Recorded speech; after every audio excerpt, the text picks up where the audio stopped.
Hello అండి. ఈరోజు నేను కాబూలీ చనాతో కర్రీ చేస్తున్నాను. దానికోసం నేను ఒక కప్పు శనగలు తీసుకున్నాను, కాబూలీ శనగలు. అవి వాటర్తో ఒకసారి కడిగేసి నానబెట్టుకోవాలి. చూడండి, ఇట్లా ఒకసారి వాటర్ వేసి డస్ట్ ఏమైనా ఉంటే పోతుంది కదా, అట్లా ఒకసారి కడిగేసి నానబెట్టుకోవాలి. మీరు మార్నింగ్ చేసుకున్నదంటే నైట్ నానబెట్టండి, నైట్ చేసుకున్నదంటే మార్నింగ్ నానబెట్టేసుకోండి.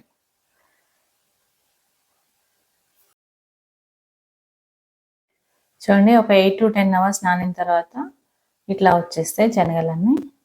ఇప్పుడు వీటిని మనం కుక్కర్లో వేసుకొని 2.5 కప్స్ వాటర్ వేసుకోవాలి. 1 కప్ శనగలు తీసుకున్నాం కదా, 2.5 కప్స్ వాటర్ వేసుకోవాలి. ఒక హాఫ్ టీ స్పూన్ సాల్ట్, ఒక పావు టీ స్పూన్ పసుపు వేసి కుక్కర్ మూత పెట్టేసి విజిల్స్ పెట్టుకోవాలండి. ఒక 5 విజిల్స్ అయితే సరిపోతుంది. విజిల్స్ పెట్టేసుకొని కుక్కర్ని పక్కన పెట్టేసుకోవాలి.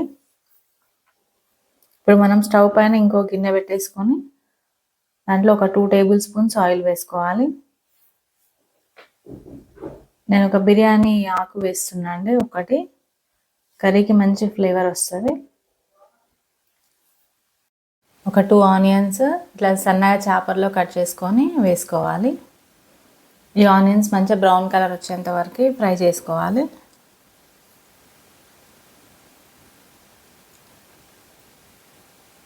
చూడండి, ఇట్లా మీడియం ఫ్లేమ్లోనే చేయాలి. ఒక 1 టేబుల్ స్పూన్ అల్లం వెల్లుల్లి వేసి కలుపుకోవాలి.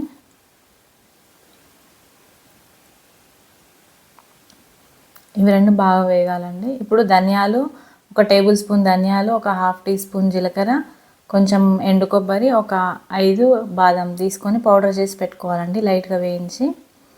ఇప్పుడు ఇందులో మనం ఒక హాఫ్ టీ స్పూన్ పసుపు, 3 టమాటాలు మిక్సీ చేసి వేస్తున్నాను. ఈ ఆయిల్ మొత్తం సపరేట్ కావాలండి, ఇవన్నీ బాగా ఫ్రై అయ్యి అప్పటి వరకు వేయించుకోవాలి. ఇట్లా కొంచెం ఉడుకుతున్నప్పుడు మూత పెట్టేసి ఫ్రై కానిస్తే ఇంకా తొందరగా ఆయిల్ సపరేట్ అవుతుంది. చూడండి, ఇట్లా మొత్తం ఆయిల్ అంతా సపరేట్ అయ్యేంత వరకు వేయించుకోవాలి. అట్లా ఇందులో ఒక 1 టీ స్పూన్ కారం, పావు టీ స్పూన్ సాల్ట్ వేస్తున్నాను, ఎందుకంటే అక్కడ శనగల్లో హాఫ్ టీ స్పూన్ వేసాను కదా, మనకు సరిపోతుంది కరెక్ట్గా. మళ్ళీ ఒకసారి మూత పెట్టి ఆయిల్ అంతా బయటకు వచ్చేంత వరకు ఉడకనివ్వాలి. ఇట్లా చూడండి, ఆయిల్ అంతా సపరేట్ అయిపోయింది కదా. ఒకసారి ఇదంతా బాగా కలిపేసుకున్న తర్వాత మనం మిక్సీ చేసుకున్న మసాలా ఉంది కదా, ఆ మసాలా ఇందులో వేసేసుకోవాలి. ఇట్లా ఆయిల్ బాగా సపరేట్ కావాలి, అయినప్పుడే మన కర్రీ మంచి టేస్ట్ అవుతుంది. ఇప్పుడు మనం మిక్సీ చేసుకున్న మసాలా వేసుకోవాలి. ఇందులోనే ఒక పావు టీ స్పూన్ గరం మసాలా, కొంచెం కరివేపాకు, కొంచెం కస్తూరి మేతి వేసుకోవాలి. కస్తూరి మేతితో కూడా మంచి టేస్ట్ ఉంటుంది. ఒక పిడికాడు కొత్తిమీర వేసి ఇదంతా బాగా కలుపుకోవాలి. కలిపేసి ఇందులోంచి కూడా ఆయిల్ అంతా సపరేట్ అయ్యేటట్టు కాసేపు మూత పెట్టేసి ఉడకనివ్వాలి. అప్పుడు ఆయిల్ అంతా బాగా సపరేట్ అవుతుంది. చూడండి, విజిల్స్ పెట్టుకున్నాం కదా శనగలు, 5 విజిల్స్ తర్వాత ఇట్లా మనకి ఇంత మెత్తగా వచ్చేస్తుంది అన్నమాట. వీటిని ఇప్పుడు ఈ మూత తీసేసి ఇది ఒకసారి కలిపేసి ఇందులో వేసేసుకోవాలి.